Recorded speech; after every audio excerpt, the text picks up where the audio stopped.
La leyenda de La Llorona es conocida en casi todos los países latinoamericanos, y en todos ellos existen personas que juran haber visto este tipo de espectro.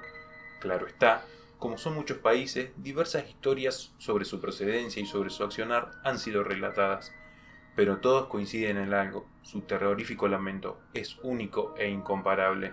Estén preparados para descubrir alguna de sus diferentes historias, porque les traemos tres relatos sobre La Llorona.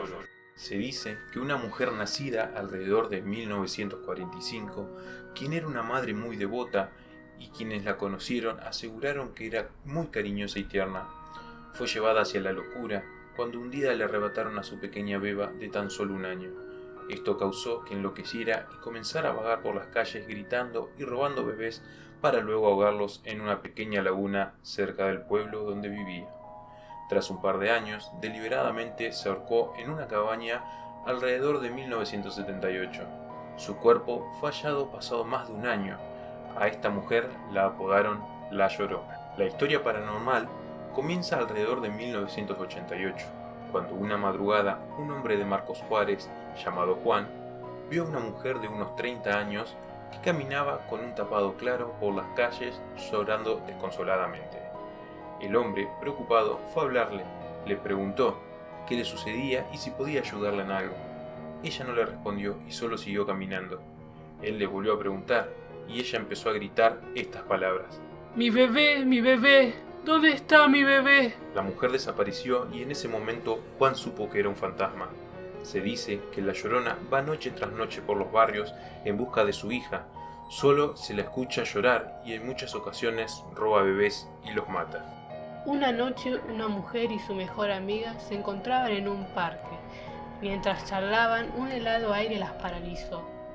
En ese mismo instante, como si el suspiro de la muerte se tratase, comenzaron a oír los lamentos de una mujer.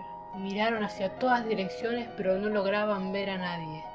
Aunque trataron de ignorarlo, esos fríos y desgarradores gritos no acallaban. Siguieron conversando, pero el lamento se hacía más y más fuerte. Divisaron a lo lejos, entre los árboles, la figura de una mujer. Parecía como si volara acercándose lentamente. Era delgada, con un vestido blanco y de cabello oscuro. Mientras la mujer seguía acercándose hacia ellas, estas no se movían, paralizadas por los helados gritos del espectro. Entre los gemidos se lograba distinguir las siguientes palabras: ¡Ay, mis hijos! ¡Mis queridos hijos! Un lugareño que pasaba por allí y fue testigo de todo, las hizo reaccionar de un empujón acompañado de un grito. ¡Vámonos de aquí! El hombre resultó ser Gabriel Fernández de Río Cuarto, quien hoy nos cuenta esta historia.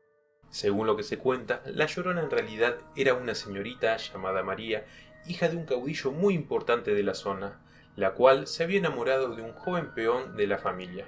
Mantuvieron una relación secreta durante más de 1 año, hasta que ella quedó embarazada y ya no pudo ocultárselo a su padre. Se dice que al enterarse de esto, el caudillo mató al peón en presencia de su propia hija, de una manera brutal y despiadada. Al momento de que María da a luz, su padre le arrebata al niño y la encierra en una habitación aislada del mundo durante años, llevándola al extremo de la locura.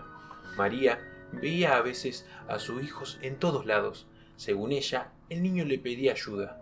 Al no soportar más este sufrimiento, ella se quitó la vida. Muchos misterios rondan sobre esa noche y cómo murió en realidad. Se dice que su padre vio a María varias veces llamando a su hijo y que él mismo fue quien la quitó la vida. Aún en la actualidad, en las noches frías y de tormenta, se suele escuchar el grito de María clamando por su hijo.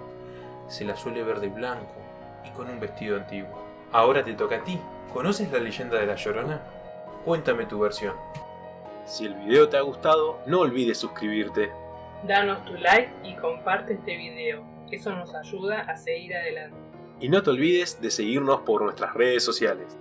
Ahora que has entrado en nuestra dimensión, no te dejaremos escapar.